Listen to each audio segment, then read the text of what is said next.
India के एक छोटे से गांव की बात है जहां पे लोग बहुत हंसी खुशी रहते थे, सब में भाईचारा था।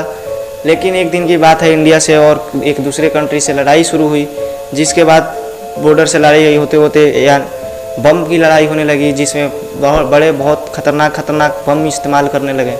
जो एक बम सुगांव गांव पे गिरा और जिसके बाद उस सुगांव गांव में एक झटके में सब कोई मर गया। जिसके बाद वहाँ जाने की किसी की हिम्मत नहीं हुई। 2-3 साल तक कोई वहाँ पर नहीं गया, एक चिड़िया तक वहाँ पर नहीं बचा था। 2-3 साल तक कोई नहीं गया। लेकिन उसके बाद जो इंडिया के वैज्ञानिक थे वो रिसर्च करने के लिए वहाँ पे गए कि अभी यहाँ पे रहने लायक है जगह कि नहीं। जब वो वहाँ पे वो गए तो एक दिन सही से किए, बट थोड़ा मतलब लग रहा था कि लोग चीख रहे हैं, तो उन्होंने सोचा कि ये थकान के कारण आज आए हैं, तो थकान के कारण शायद ये सब वहम हो रही है।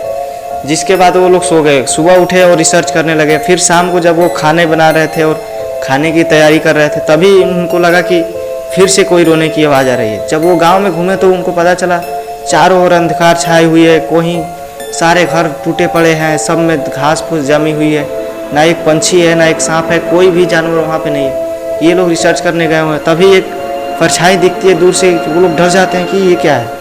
वो डरते हैं और देखते हैं कि वो परछाई गायब हो गई। जब वो आदमी आगे जाके अपने हेड को बताए कि जब वो जाके हेड को बताए कि ऐसे ऐसी बात है, वहाँ पे परछाई दिख रही है, ये जगह सही नहीं है। जिसके बाद उसको यकीन नहीं हुआ और वो भी बोला कि अरे तुम लोग डर गए होगे, खाना खाओ सो जाओ। जब सो गए और फिर कल सुबह काम किया और जब शाम हुआ तो फिर उन्होंने सोचा कि यार कल वहम हो सकती है, आज चल के देखते हैं कि क्या बात है। जब वो गाँव में गए तो उनको फिर से वही सब रिपीट होने लगा।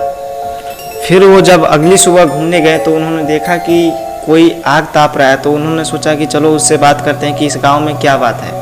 वैसे तो उनको पता था कि इस गांव में कोई है नहीं, फिर भी उनको लगा कि कोई इंसान है, तो वो चले गए उसके पास। जब वो उसके पास गए तो देखे कि ना ही कोई आग जल रही है और ना ही वहाँ पे कोई है।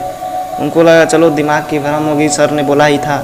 फिर वो आगे बढ़ने लगे, घूमने लगे। खा पी लिए थे तो टहलना थोड़ा ज़रूरी था, तो घूमने लगे। जब वो और आगे गए तो देखे कि एक घर बहुत बड़ा बिल्डिंग लग रहा है, लाइट जल रही है, उसमें चहल पहल मची हुई है बच्चों की। जब उन्होंने उधर उसके पास जाने की कोशिश की तभी एक जानवर ने उनका रास्ता काट दिया, मतलब रास्ते से आगे से ही गुजरा, जो एक बहुत ही बड़ा जानवर था। उनको लगा यार, वो डर गए और पीछे हट गए।